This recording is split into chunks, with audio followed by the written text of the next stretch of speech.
Здравейте, аз съм Мира, това е Код 74 и добре дошли в ден 17 на това как един студент по актьорско майсторство работи в семейен бизнес. Днес продължаваме тематиката, която е в моя живот. Току-що върнала се от Hills of Rock и бивайки Metal Барби от 2010 ще се поразходим малко върху нашите паркети, стокчета и знаете ли какво? Нищо не им се случва. Искам само да покажа и демонстрирам, че с моите груби, големи, дебели токове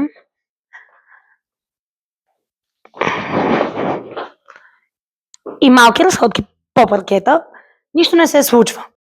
Сега ще си кажете, това е малко странно, защото тя ще ходи с токчета по паркета. Искам да ви покажа, че добре обработените неща не се съсипват от ежедневния трафик, който бихте имали.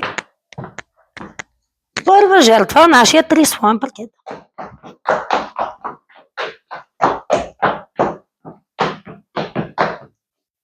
Следващи жертви отново 3-слоен и многослоен.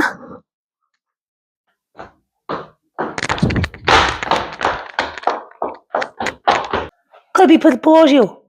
Нищо. Така, това, че на тези паркети нищо не им става, когато аз ходя по токчета, не значи, че няма и фактори в това.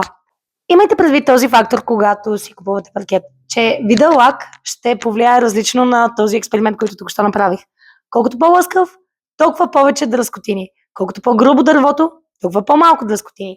Колкото повече текстура сложим в първоначалната дъска, толкова по-малко ще ги забелязвате. Шефа показва, че когато напишеш код 74, излиза, че сме в Соломоновите острови. Искам да потвърдя, че сме от София. Нека си поговорим малко за самите первази. Первазите са последната част от процеса, но са много важен детайл. Представете си го като джантите на колата. Да, задължителна част, но не е първото нещо, за което се сещате, когато си купувате кола. Тук са и нашите первази, готово обработен, или ако го вземете суров, ние можем да ви го обработим и да е абсолютно същия цвят като вашия паркет. А за тези от вас, които нямат идея какво правят первазите и защо са им нужни, то е защото когато редим паркета, винаги оставя една мъничка дупчица до стената. Също така можете да имате някакви дефекти по стените, които искате да прикриете, затова имаме и по-високи опции. А сега нека да ви покажа тези съответни первази отблизо.